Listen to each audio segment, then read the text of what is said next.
Alright, so we are 2025 season, and snow is long gone here on the stoneworks. Doing a little cleanup, and more of the triangles are emerging, and all kinds of unique water pathing. So as you can see, this is what we unearthed right at the end of the fall. And I'm going to clean a little bit more out here. But as you can see, there are all kinds of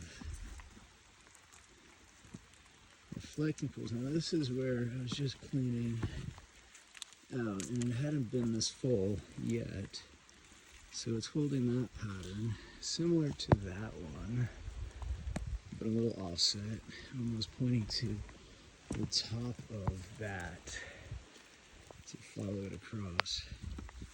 And Dog is sort of helping clean down at the base there as he laps up this water. So yeah, the rains are coming, and they are filling up all of the various pockets along the way here. So lots more work to do. This is the start of the season on these stoneworks. And there's also this whole section down in here, of which, there we go, that came up towards the end of the fall. And then there's this whole plateau right under here that, let me just open this up. Oh, look at that. Another little standing pool. That, oh, come here, Dog. Good boy. Yeah, this one's got to get cleaned up as well. And there's a lot of decoding to do relative to potentially what all of these align to and how they relate to the larger geodetic codex. But we just went to our Southern Hemisphere partner in exactly these latitude, longitudes, and slightly off of it, not much, it's all posted, but maybe a mile or two, something like that. There's all kinds of triangular etchings up on the mountains in Chile, over by Montverde. So my thesis is that Chile and Vermont, for the 275 miles or so, similarly reflect a point relative to the geodesy of Earth that, when we do our polyhedral mapping, as we have, reflects symmetry in a way that would allow for the balancing not just of the poles or of geomagnetic reversal and excursion understanding, but also the tropics of Cancer and Capricorn relative to Sayak Marca and the sites in Haiti, the Citadel and Fort Del Peche, and a few of those other star forts that we're now linking as the center basin, if you will, of a pre-equator concept, if you will, of hemispheric ice lock and release of glaciers over long period cycles. And equivalencies happening at Sayak Marca as that tilt happens, and not necessarily strictly based on elevations, but these sites were picked and chosen because as the wobble happens and the tilt happens over the long cycle, the high mountains in, say, Akmarka will more than likely be compressed down from isostasy and that whole impact of glaciation in a different hemisphere.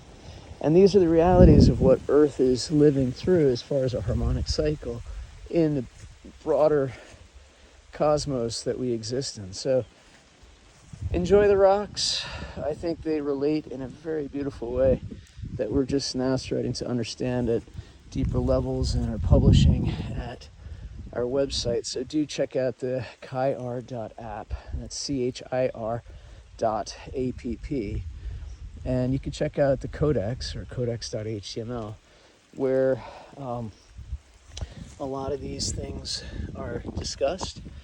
Papers have been published. Mathematical equations exist that are homage to Einstein himself for getting behind Hapgood's research on crustal displacement. And our theories on that, I think, are based in a whole lot of Einsteinian logic for sake of trying to understand it mathematically. We pair a geodetic stability equation to E equals mc squared very intentionally to show the simplicity of how ancients knew a ton of knowledge, and we've forgotten it because of cataclysm.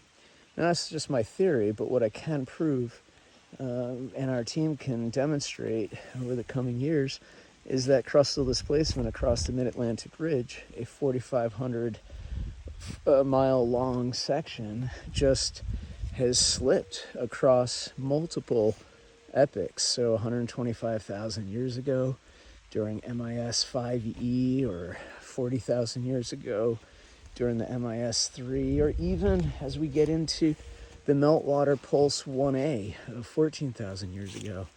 And you think about just how much force of water releasing from glacier locks up in the Arctic north up this way, miles high, just releasing and torrenting all the way through the landlocked kratom and existing what we call continental shelf that would be sitting off of the subduction zones of the Appalachians as well as the mid-Atlantics.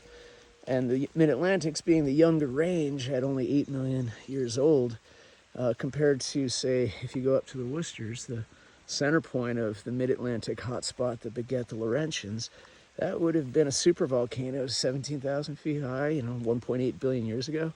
And all of that material has, over the years, glacially been distributed out to the Midwest and created our Mississippi Delta all the way between and built on the craton of the Appalachians and the Cascadian Plain, or subduction zones. So that being said, you put enough force of water across many epochs between these continental shelves, as it were, you're going to see crustal displacement.